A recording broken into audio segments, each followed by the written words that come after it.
As we wrap up this series on exposure and decompression, Moses' exchange with God is one that shows us how these two experiences, these two practices, are complex, that they can even happen within one conversation.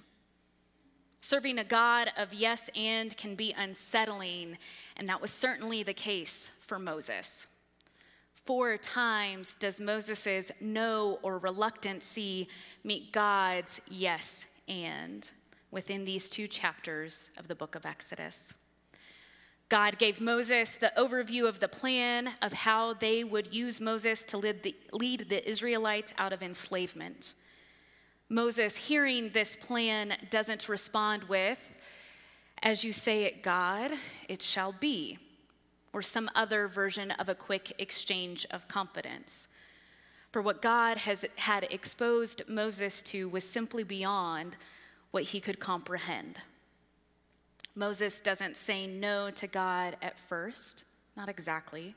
His response is needing more verification that the Israelites will not believe him, and that he needs an extra bit of information on what he should say if they ask who sent him.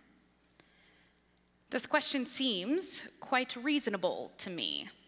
Moses was, in fact, on the other side of the Israelites' plight before running away and taking home with Jethro and his family. So being told he would be leading the people who had once served him was a bit more than he could comprehend. And so he needed a bit more of verification. God responds with, "You tell them it is I am who has sent you." And then offering a bit more detail about the lineage that he was stepping into so that they would trust who had sent him. And that it was, in fact, that he was serving God and protecting the Israelites as God's people. That wasn't enough for Moses to feel like he could do this act that he was asked to do. He leans into his feelings of being overwhelmed, of being fearful, of being unsure of his abilities, and questions to God, "Suppose they don't believe me or listen to me." And God says, "Yes, I hear that. And here are 3 signs you can perform that will convince them to listen to you." The 3 signs are ones that would have led the Israelites to believe Moses and trust that God had been the one to send him.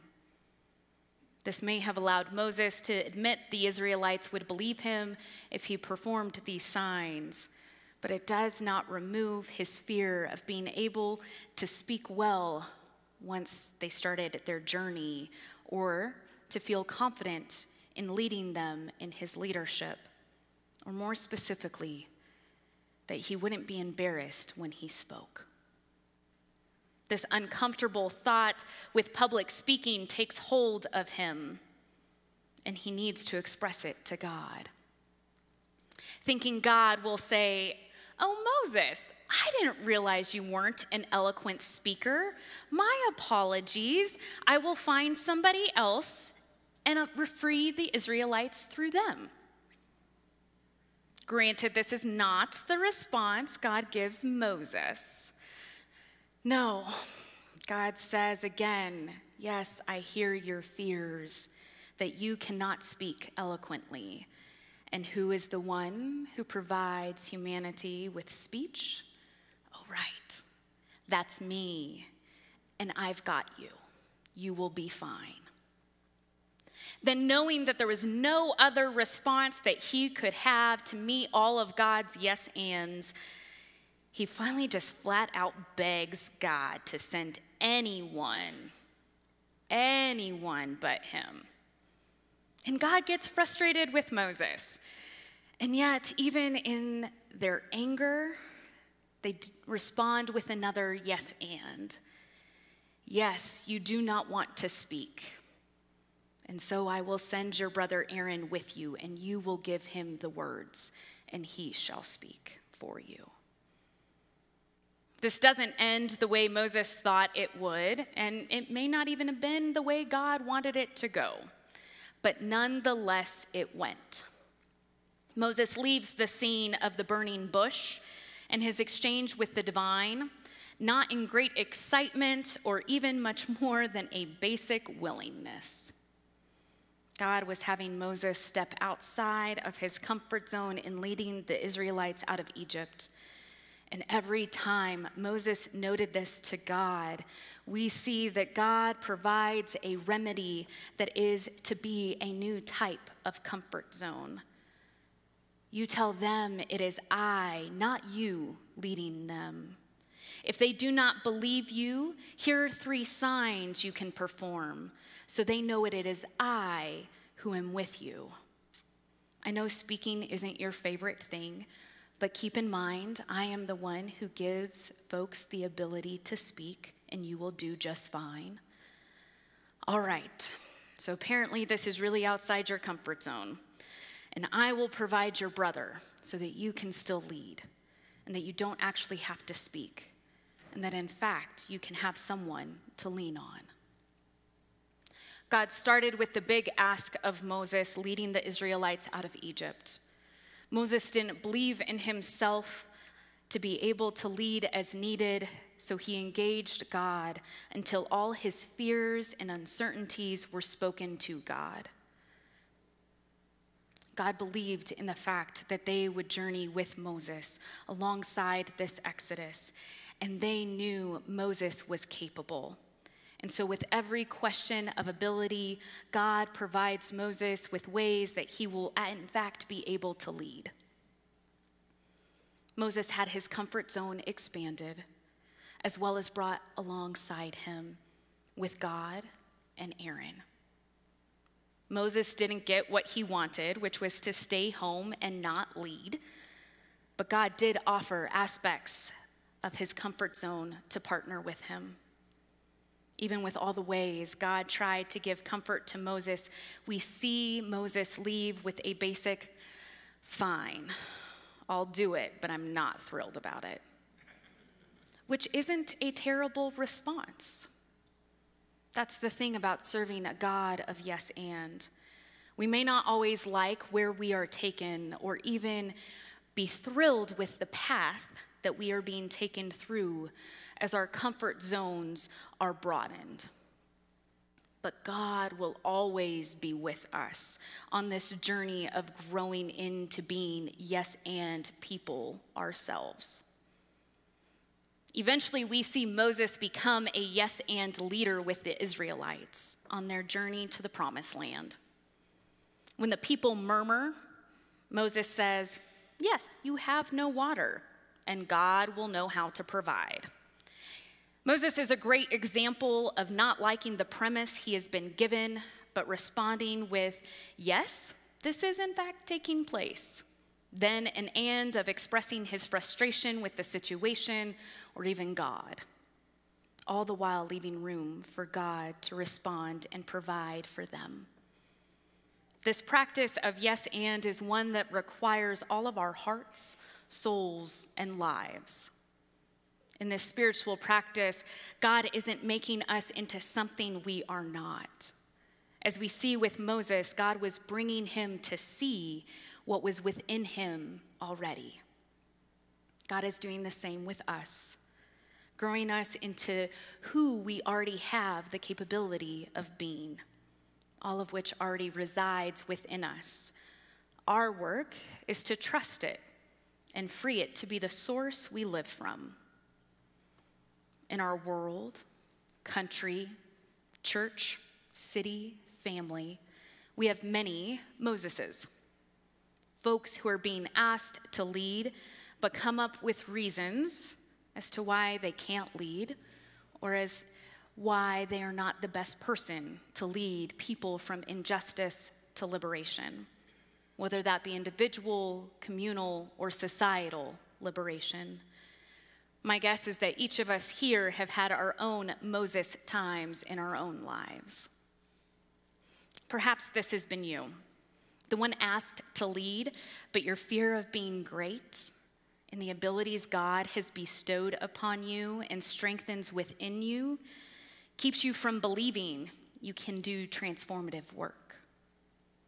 Maybe you are someone who sees yourself in more of a behind-the-scenes kind of role because that is what you are comfortable with and one you can know you do well. Or you might think that the risk of being behind the scenes fits within your comfort zone of personal risk.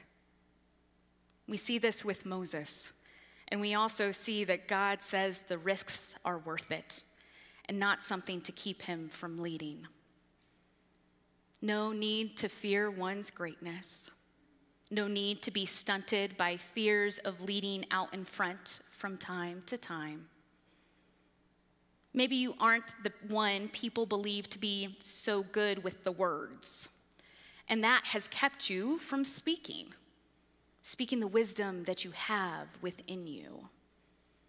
Perhaps you have quieted your voice so that you don't have other people feel insecure, or because when you actually stepped out and led, someone pushed back and caused you harm in such a way that caused you to believe that you needed to minimize your leadership abilities so others could feel comfortable in their abilities. God does not need you to be the perfect orator or even one who has it come easy to them.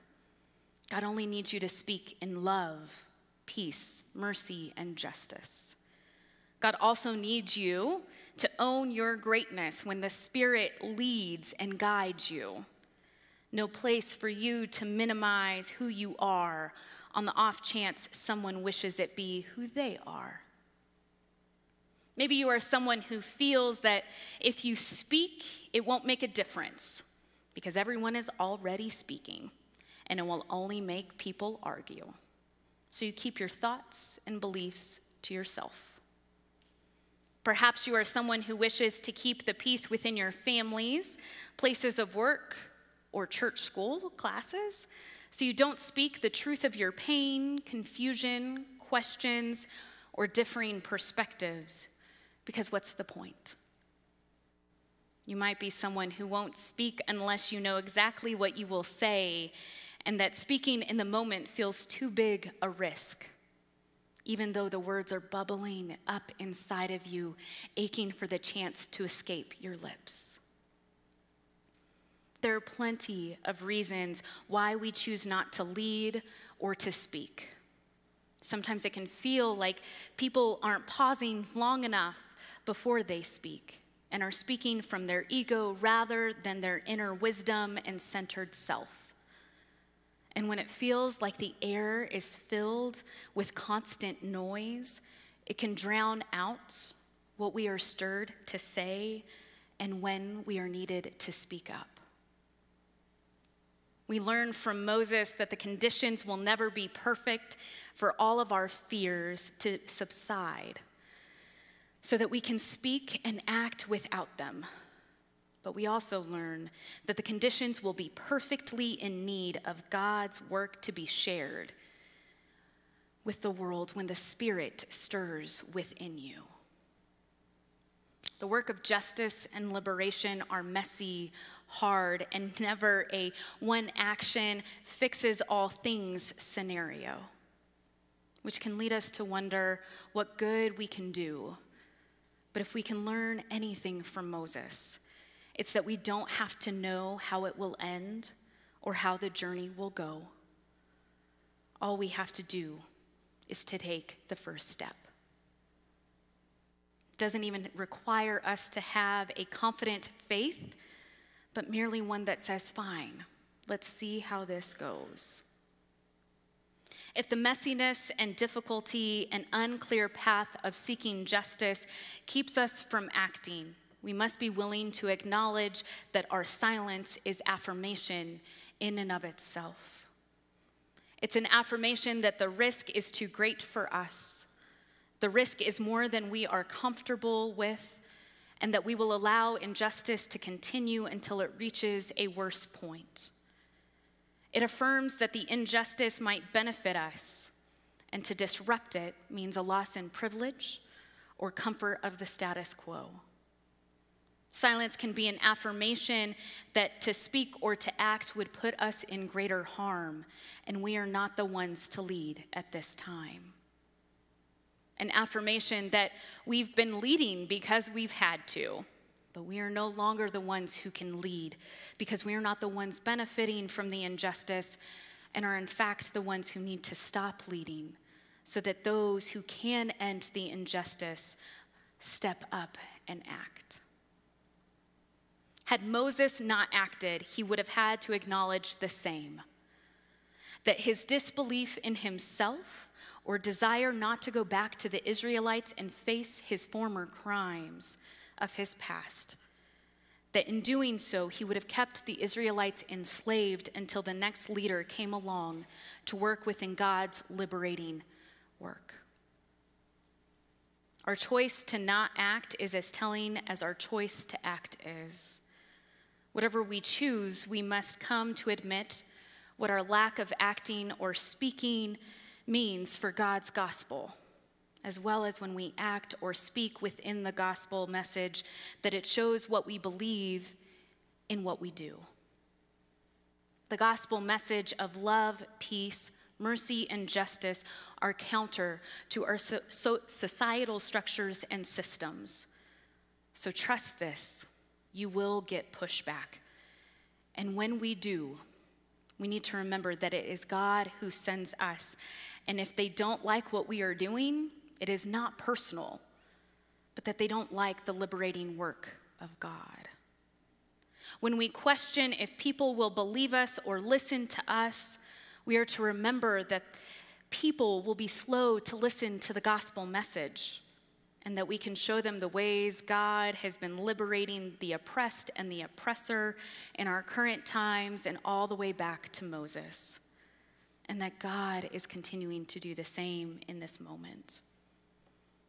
If we feel we cannot speak eloquently, we need to remind ourselves that it is God who has given us the ability to speak and to trust in God's presence in this gospel message.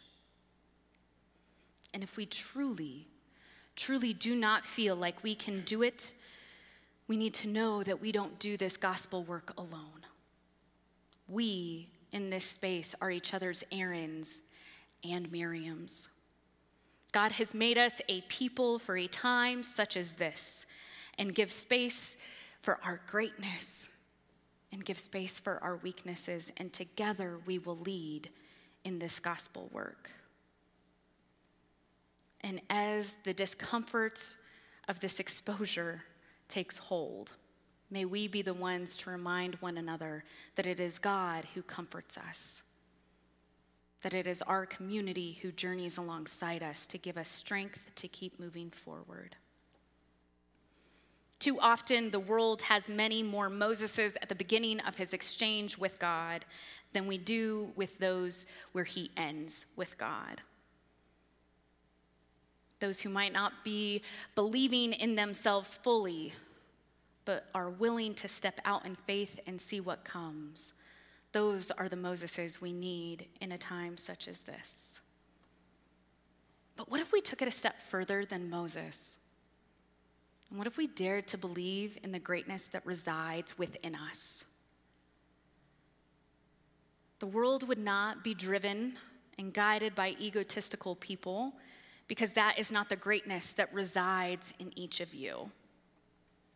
The greatness that resides in each of us is the very breath of God. The breath that brought the cosmos into being, freed the Israelites from slavery, led Queen Esther to protect her people, Mary to say yes, John to baptize Jesus, the women to be the first to speak the gospel, Phoebe to save Paul, and the church to carry on. That very breath is the source of your greatness. Do not allow this world to lie to you and have you believe you weren't built for brilliance, beauty, talent, and wisdom. As the quote on the order of worship says, there is nothing enlightened about shrinking so that people won't feel insecure around you. We are born to make manifest the glory that is within us. It is not just in some of us, it is in all of us. And when we let our light shine, we unconsciously give another permission to do the same. And as we are liberated from our own fear, our presence automatically liberates others. Moses stepped out into his greatness with uncertainty, but a willingness to follow God. Being exposed to his greatness was the most difficult exposure he had, and the most transformative one. However, God may be inviting you to lead or speak, I pray that you lean into your greatness and that you are able to lead and act from it. This exposure of being met with God's call to gospel work can be the most unsettling call of our entire lives. But trust this, God will provide decompression, even if it is in surprising ways. The world cannot wait for us to follow in the steps of Moses. The world needs you, needs each and every one of you to live from the breath of God that resides in you, to speak, to act, so that the world may be transformed and met by God's liberating power. Whether you are confident in your faith or stepping out as Moses did, may you know you are wonderful. May you know you are brilliant. And may you know that the breath of God resides in you. And with every breath, you are called beloved. So step out. Step out in whatever kind of faith you may have. And know that when your fears arise and you bring them to God, you will be met with a beautiful yes and.